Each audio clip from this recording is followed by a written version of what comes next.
Hey guys, so today I want to talk about chapter 20 in Genesis, verse 7, and point out this particular verse because I want to show you again another verse and how it correlates to you waking up to your full potential to be a God on earth through allegory, okay? So this verse says, "Now therefore restore the man his wife, for he is a prophet, and he shall pray for thee, and thou shalt live. And if thou restore her not, know thou that thou shalt surely die, thou and all that are thine." So this is God speaking to King Abimelech right after he has kind of a talking with God in why King Abimelech took Sarah in. Understand that anytime a strong male figure in the Bible takes Sarah in, what that is allegory for the mind taking over the spirit. This had happened, I believe, back in chapter 12 when Abraham at the time visited Egypt to see Pharaoh, and he did that after he had an ego death from leaving his hometown behind called Ur, mostly because he wanted to answer God's calling. Fast forward in chapter 20, the same thing happens again. Abraham has a second ego death and he goes south to Gerar and he runs into King Abimelech. It's no surprise, originally Pharaoh had taken Sarah in and it happens again. King Abimelech takes Sarah in as well. Why would the Bible repeat that? It's because it's supposed to get your attention. It's supposed to make you think. Why would somebody that, keep in mind, religion worships and looks up to, he's known as the father to the Jews, yet this man is giving his wife away willy-nilly to men in charge, in control, in the story. Is this really a man we want to worship? In my opinion, no. And anything that's done through love wouldn't be so easy to give up, right? So in my opinion, this isn't literal. This is very much allegory. The reason why Abraham goes south to Gerar is because Sodom and Gomorrah fell apart a chapter before this. Sodom and Gomorrah represents wickedness, another city that used to represent Abraham's old headspace that he had to leave behind, right? Because his nephew Lot was there, and Lot had to leave behind and he went to the mountaintop. Abraham watched that city fall apart from afar, and he witnessed Lot leave, and he saw him go to the mountaintop.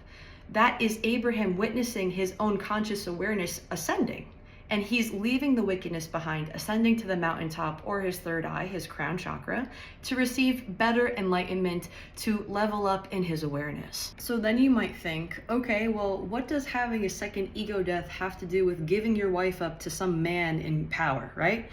And what I want to say is that is symbolic of you after you have an ego death, right? You leave Sodom and Gomorrah behind. A part of you that no longer serves you, let's say it's an addiction, it's an overactive mind, it's a relationship that no longer serves you, it's an eating disorder, it's an abuse towards alcohol, whatever it might be. You finally leave that identity behind, right? Because you finally faced that demon that made you have that addiction in the first place. Okay, that used to be your identity for years. Who are you now? Are you calm? Probably not. And that's the crazy part. As soon as you leave an old version of you behind, you tend to have an identity crisis. You don't know who you are. That baggage used to be your identity. So who are you now? You can understand now why Abraham went down to Gerar and gave Sarah up to King Abimelech. Because if you're no longer the old judgments of yourself, you are so vulnerable because now you're a clean slate. And when you're a clean slate and you feel peace, when all of your life you're used to feeling hate towards yourself, judgment towards yourself, those things feel familiar. Those things feel safe. As soon as you get rid of the hate and the judgment, guess what? Ironically enough, you don't feel safe because peace is not familiar to you. So what Abraham does is he gives up his spirit to the mind. King Abimelech now represents the new version of the mind and is taking over Sarah because after Abraham having a second ego death is going through a crisis. Who am I if I'm not my wickedness? Who am I if I'm not my pain? So when King Abimelech decides to restore Sarah back to Abraham, what that means is the mind, King Abimelech, no longer wants to control Sarah, the spirit, right? Because that's the problem with waking up. When you're asleep, you think your thoughts are who you are. When you're aware of yourself, you understand you have a spirit, the observer, and your spirit uses your mind as a tool. The whole point of having a mind and a spirit is to know when and how you want to use both, right? When you're done thinking and solving a problem, you turn your mind off. You don't need it.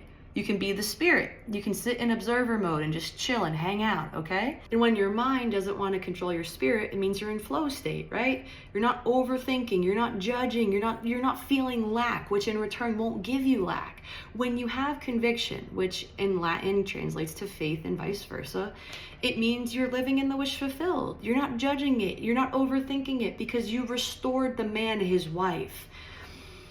And when God says to Abimelech, if you don't restore Sarah, everything you own, including you, will die. But if you do restore her, you will live. What that means is exactly the concept of manifestation. If you live in doubt, if you hold on to Sarah, if you try to figure her out, if you try to control it, if you try to ask how, if you try to ask when, if you try to ask if, what's going to happen?